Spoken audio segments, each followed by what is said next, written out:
Fluent API o API fluida, como no quieran traducir, pero eso suena muy feo. Fluent API. Básicamente, ¿qué es?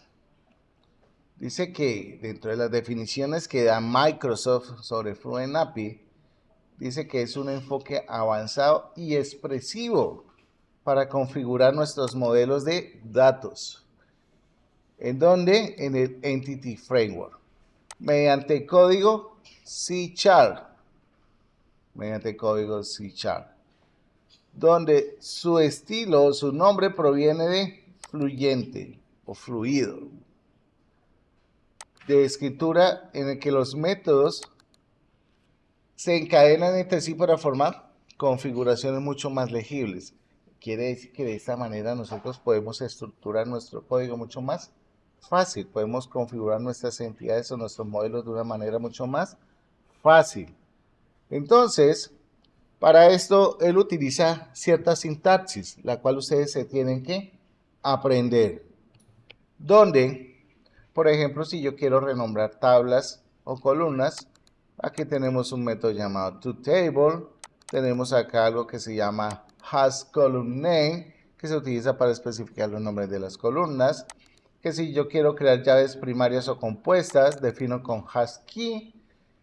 Donde, si yo deseo configurar relaciones entre mis entidades, utilizo has1, hasMany, with1, with_many, hasForeignKey, etc. Nos permite también personalizar los tipos de datos con hasColumnType y podemos especificar el tipo de dato que queremos enviar a nuestra base de datos. Nos permite establecer valores por defecto, crear índices y demás. Pero la razón fuerte para poder utilizar este señor en nuestras estructuras es porque va a ser mucho más fácil y mucho más sencillo que nosotros entendamos qué es lo que estamos haciendo. Tenemos mayor control, configuración avanzada, código organizado y separación de preocupaciones o responsabilidades. Solid. Aquí tenemos una gran cantidad de métodos que vamos a tener que utilizar. Por eso es importante que todos estos métodos ustedes los vayan memorizando, los vayan grabando. Dentro de los más utilizados, hasKey, hasMany, hasOptional. Esta tablita ustedes la pueden referenciar directamente de la página de Microsoft. Aquí tenemos varios ejemplos de configuración. ¿Cómo podemos configurar nuestros elementos? Ojo, no hay una única manera de hacer o utilizar Fluent API. Nosotros vamos a utilizar una de esas tantas. En los ejemplos vamos a ver otras tantas para que ustedes vean diferentes maneras que nosotros podemos emplear. Cuando hablamos del Model Builder, es un objeto de tipo Entity. Ya ahorita lo vamos a ver en un ejemplo mucho más a fondo. Acá tenemos toTable, que se utiliza para especificar el nombre de la tabla. Ojo, toTable se va a encargar de que cuando hagamos la migración de manera automática, en mi base de datos se va a crear una tabla con este nombre. Recordemos que por regla general, nuestras tablas siempre van a tener nombre en plural. Ojo, clases, entidades, singular. Base de datos, tablas, en plural. ¿Eso cambia? Puede cambiar. ¿De quién depende? Del equipo de desarrollo.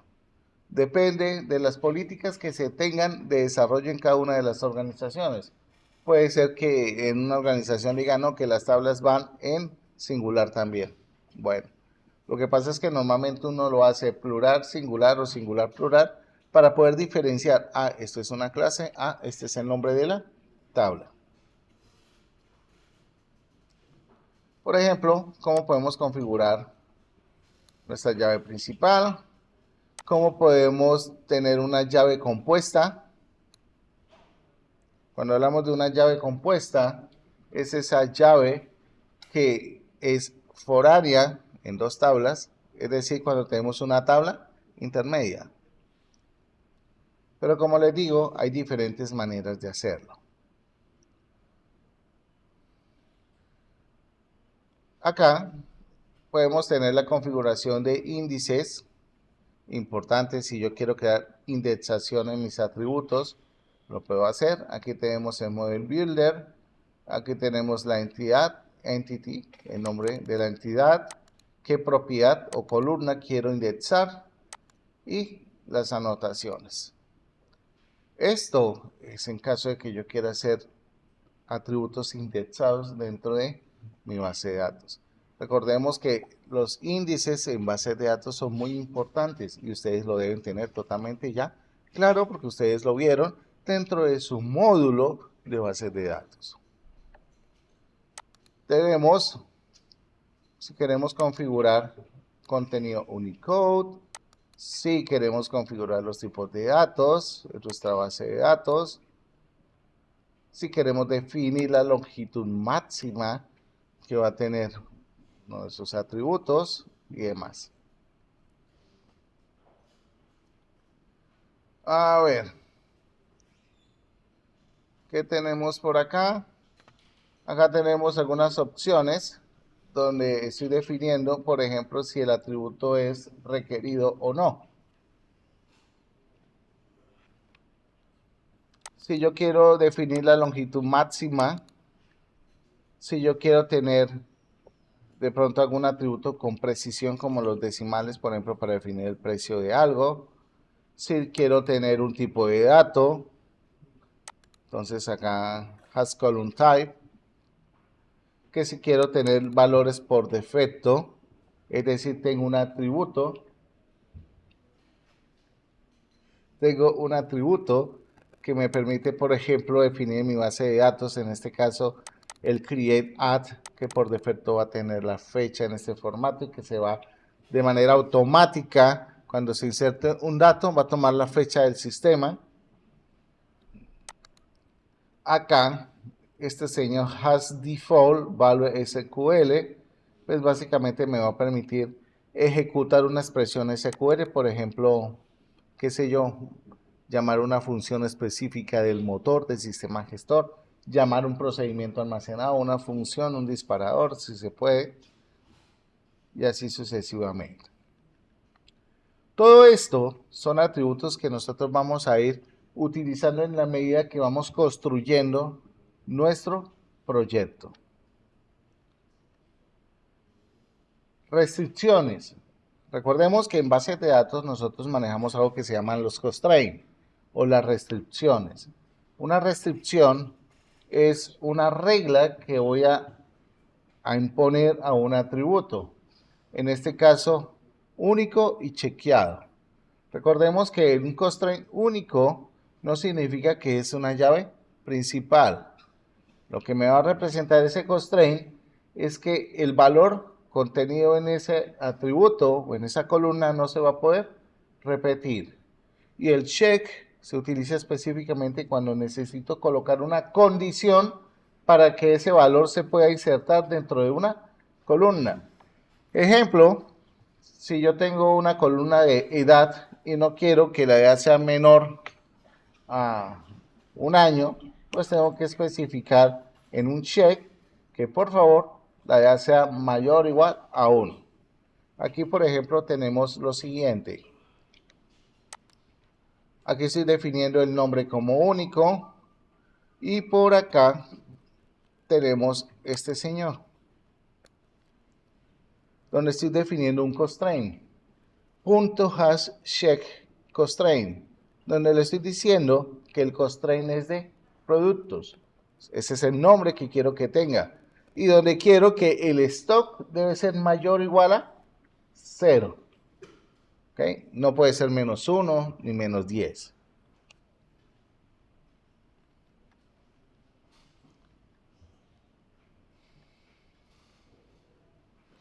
Bien.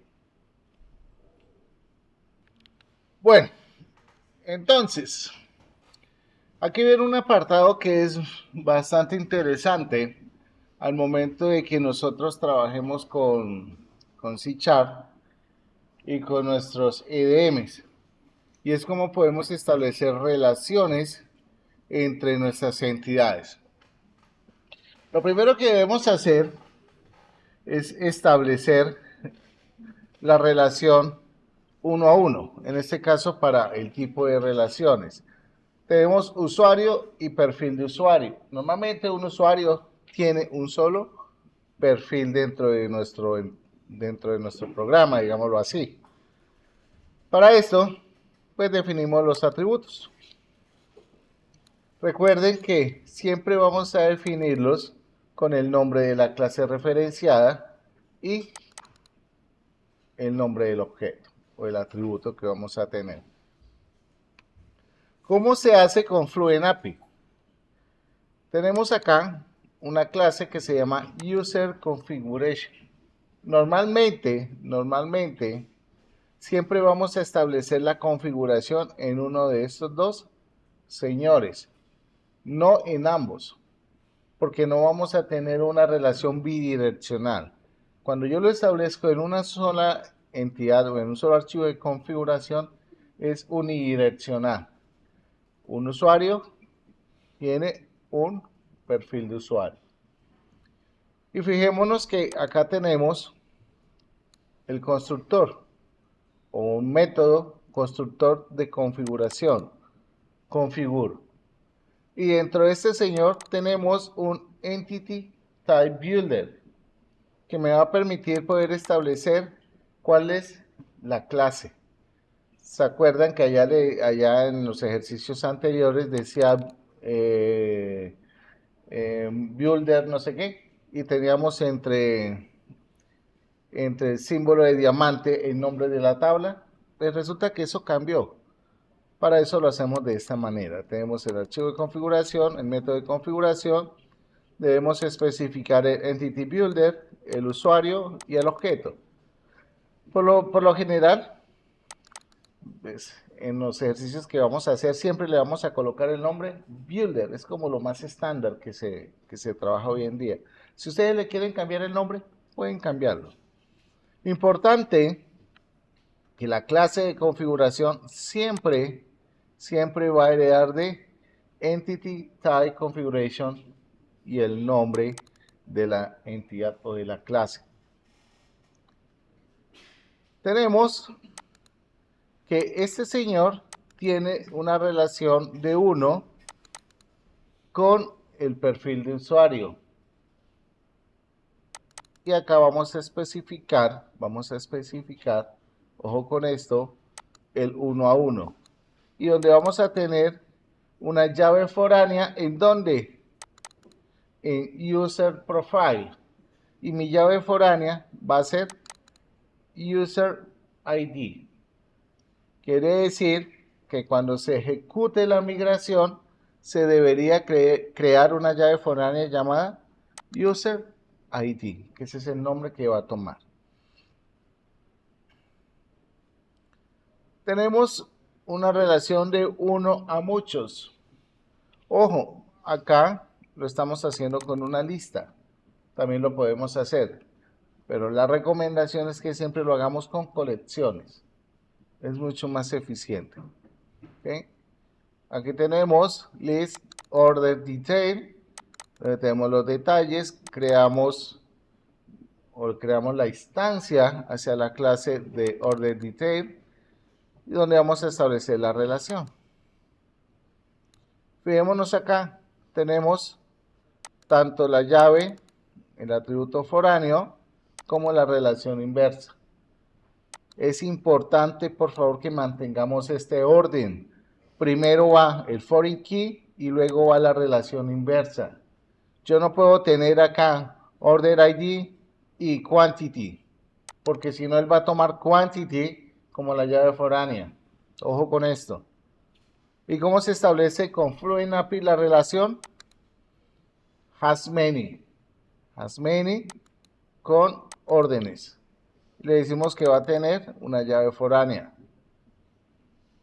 Ojo, si yo le especifico por acá Si yo le especifico, es importante tener en cuenta que no podemos omitir el hash foreign key, así lo tengamos definido por acá.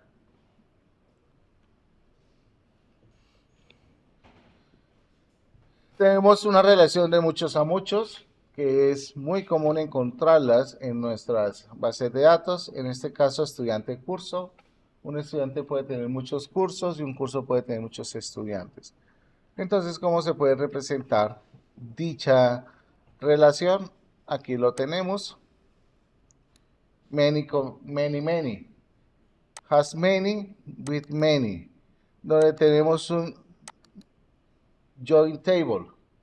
Esto, señores, lo que hace básicamente es crear una tabla intermedia. Ojo, esta expresión crea una tabla intermedia, donde esa tabla intermedia va a tener como referencia cursos y estudiantes.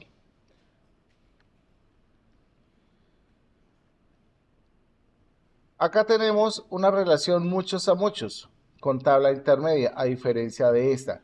Realmente a mí me parece que es mucho más manejable y entendible de esta forma. Ya ustedes tomarán la decisión de cómo lo trabaja. Donde yo tengo estudiantes y curso, donde defino student course y donde voy a definir la relación.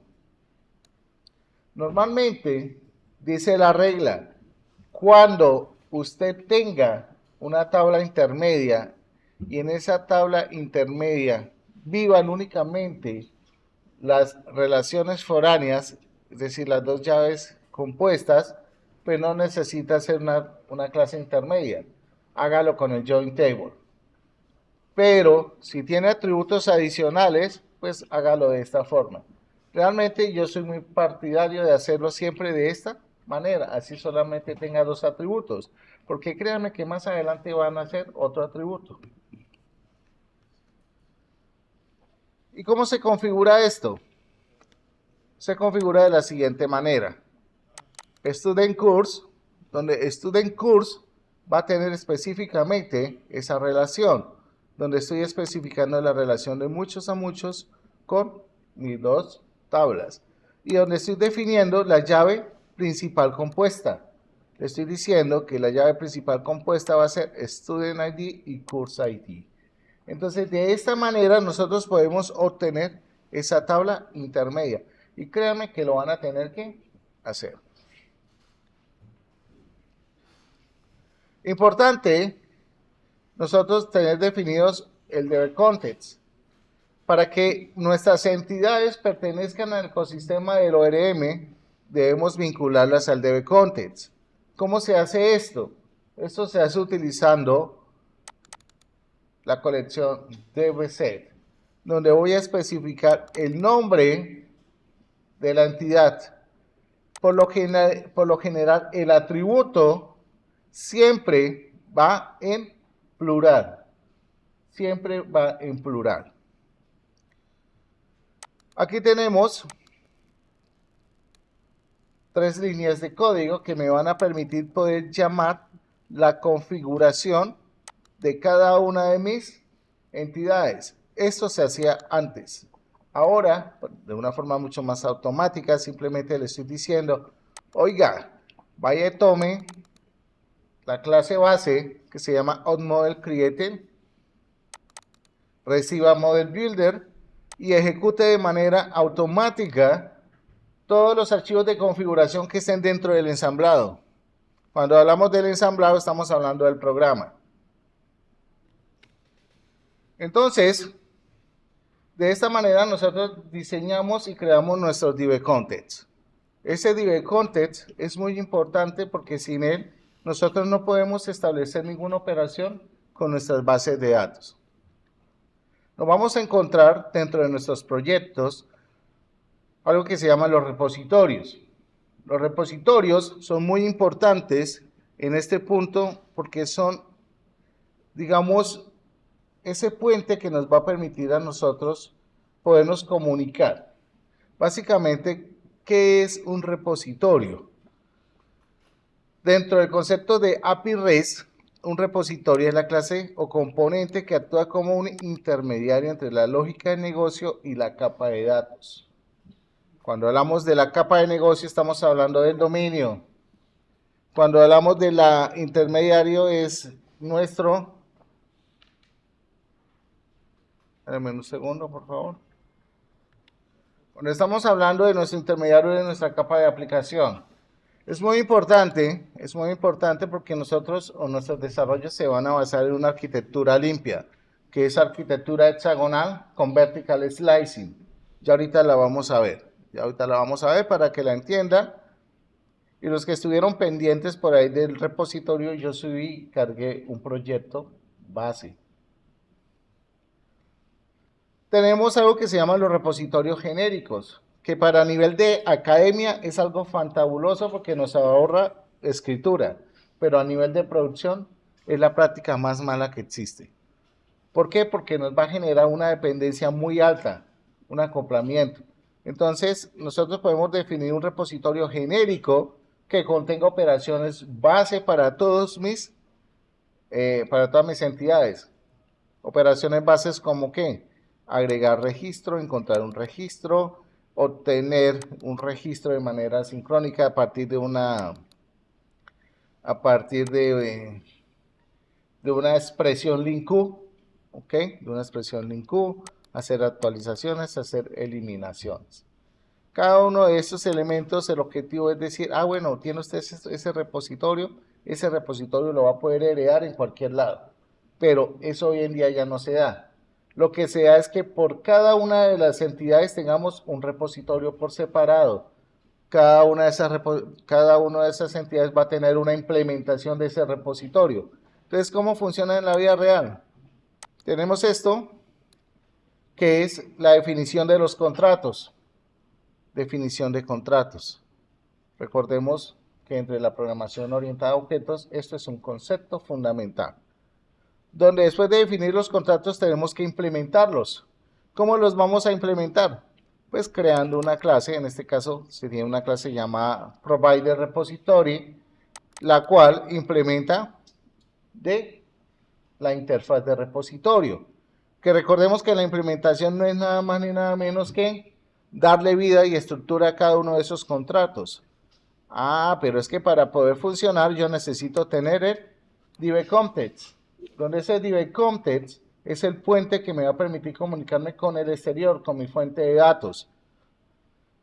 Donde aquí tengo una tarea asincrónica, la cual me va a retornar información o me va a permitir manipular información. En este caso, yo estoy creando una tarea asincrónica que me va a permitir agregar un registro, donde ese registro me va a permitir ingresar un proveedor, un provider, un objeto de mi clase proveedor, y donde tenemos un token de cancelación. Este token de cancelación es para el manejo de transacciones.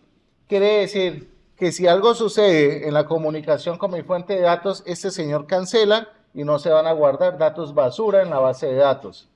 Importante tenerlos presentes. Donde aquí tengo la estructura, estoy armando el objeto, en este caso de proveedor, donde voy a tener tanto el ID como el nombre, y acá simplemente utilizo el await, como es un método asincrónico, llamo al objeto DBContext, el nombre del objeto, y le digo que por favor inserte los datos. Y él automáticamente, gracias a la fabulosa invención del ORM, hace el insert. Por acá tenemos otro método que me sirve bastante, el cual se va a encargar de buscarme un registro por medio del ID, donde tenemos el Provider ID. Provider ID es un Value Object. Ya ahorita vamos a entender qué es un Value Object, qué es un caso de uso, porque todo eso lo vamos a representar en nuestro software. Quiere decir que para cada operación que hagamos dentro de nuestra aplicación vamos a tener un caso de uso. La respuesta es sí, porque es la lógica del negocio. ¿Listo? Entonces, esto me va a permitir poder establecer El ASNOT Tracking es para prevenir comunicación con otras tablas relacionales. Y de pronto no tener errores de que de pronto no tenga un registro relacionado y eso evite que ese registro salga.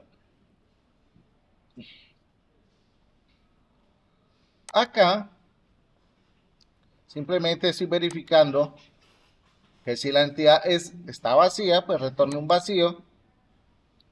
En caso que no, pues haga el proceso de la estructuración y me retorne el dato. Y de esa manera es una implementación de estos métodos que tengo acá. Quiere decir, mis estimados, que por cada modelo que tengamos, por cada entidad que tengamos en nuestra base de datos, debemos de hacer un repositorio y una implementación. Sí, y eso es apenas el inicio. Quiere decir, si tengo 40 tablas, tenemos que tener 80 archivos.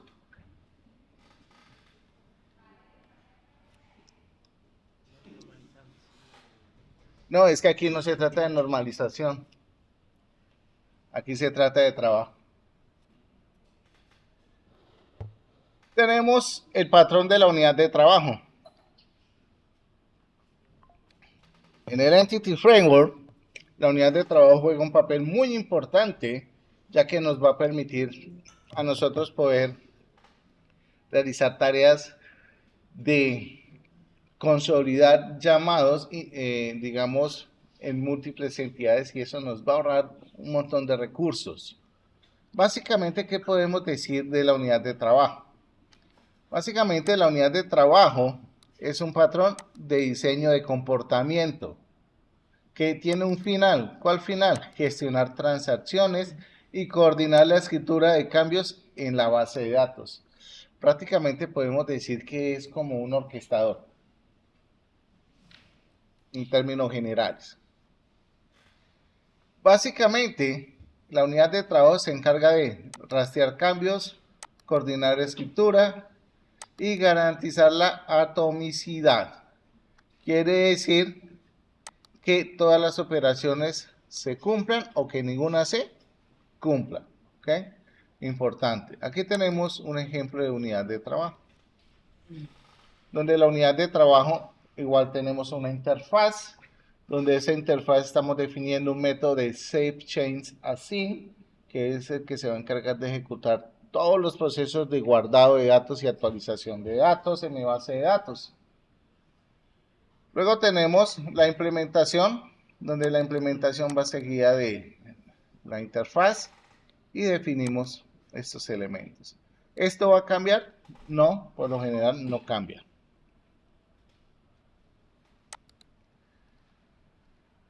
Tenemos los servicios.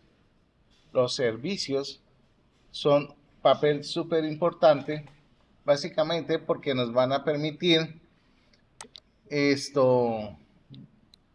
coordinar cada caso de uso. Recordemos que los casos de uso es lo que mi aplicación va a hacer. ¿Qué tarea voy a desempeñar dentro de cada una de las opciones que voy a ejecutar en mi aplicación?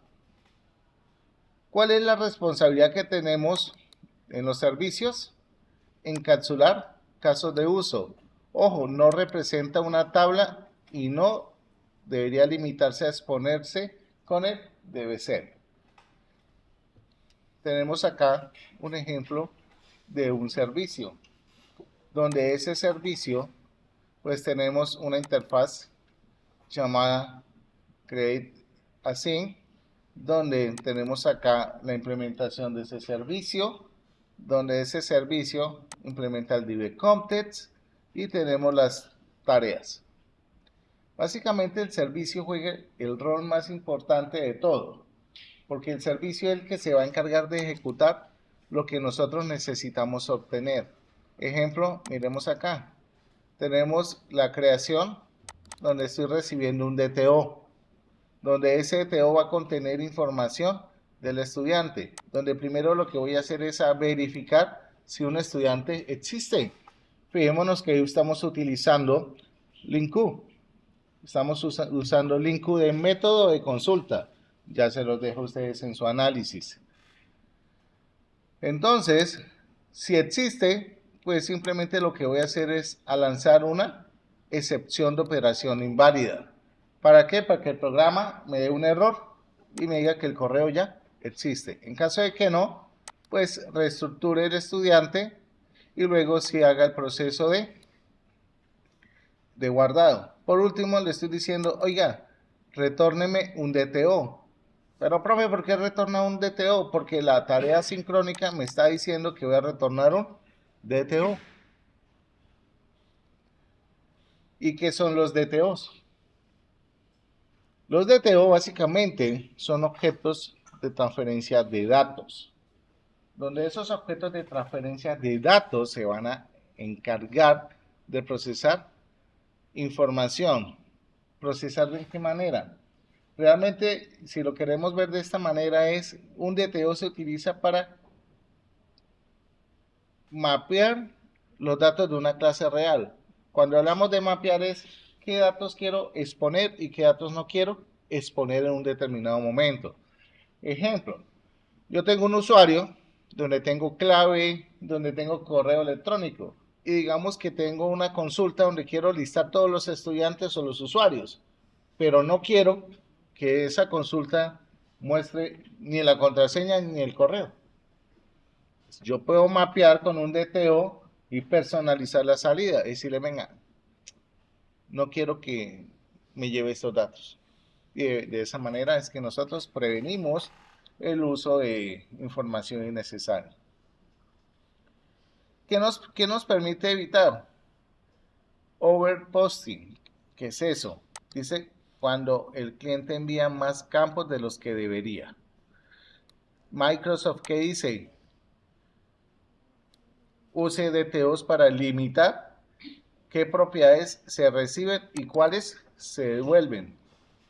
Aquí tenemos un caso típico donde tengo el ID, el nombre, el email, si es administrador y el password. ¿Qué pasa si yo quiero crear información? Quiero crear un usuario. Yo necesito pasarle el nombre, el email y la contraseña. Porque el ID se va a generar de forma automática. No necesito insertarlo. Entonces creo un DTO simplemente para que me reciba estos datos. ¿Qué necesito que me devuelva? Yo necesito que me devuelva el ID, el nombre y el correo. Eso es lo que necesito que me retorne, como para confirmar se ha registrado este usuario. Bien.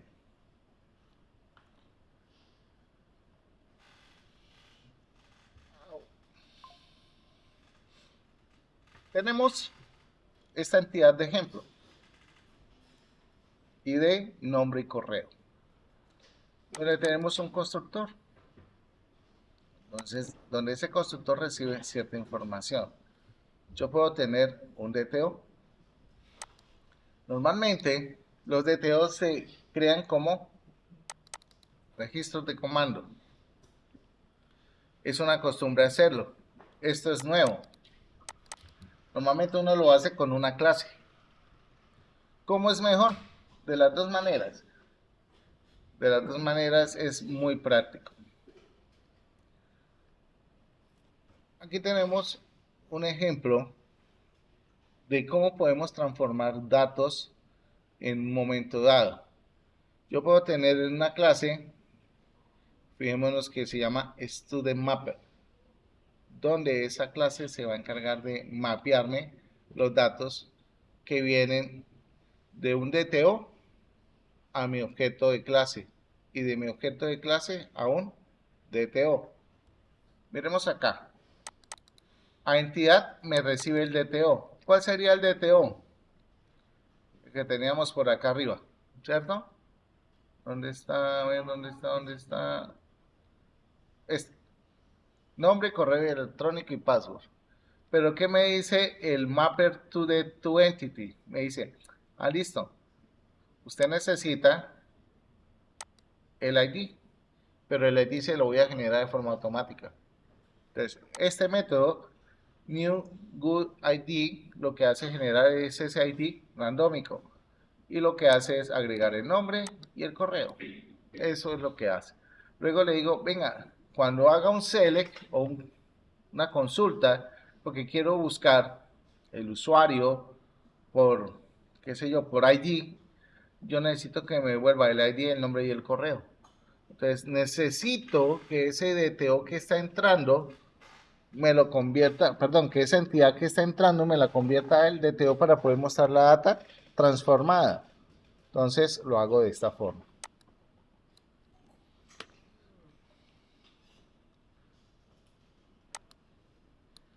¿Dónde se utilizan normalmente los mappers o los convertidores? Normalmente dentro de los servicios. Normalmente se utilizan dentro de los servicios. Miremos por acá, donde estoy recibiendo un DTO y estoy retornando un DTO. Fijémonos acá, studentmapper.toEntityDTO. Quiere decir que estoy recibiendo la información del objeto con mis datos básicos, pero necesito el ID. ¿Por qué? Porque cuando lleguemos al agregar estudiante, él va a necesitar el ID, el nombre y el correo. Y si yo no le paso el ID, pues me va a generar errores. Lo mismo acá. Si yo necesito retornar este señor, si yo necesito retornarlo a través, no sé, quiero una lista de todos mis estudiantes. Entonces uso un select, new student DTO y páselo a una lista. Fíjense que aquí estamos viendo varias cosas que son sumamente importantes. Todo este contenido, pues es muy importante que ustedes lo retomen, lo vuelvan a leer desde el principio de una forma mucho más lenta. Obviamente, hoy en una hora vimos un contenido que básicamente se puede ver en un mes. Eso es un reto para ustedes y más con el siguiente proyecto que ya vamos a empezar.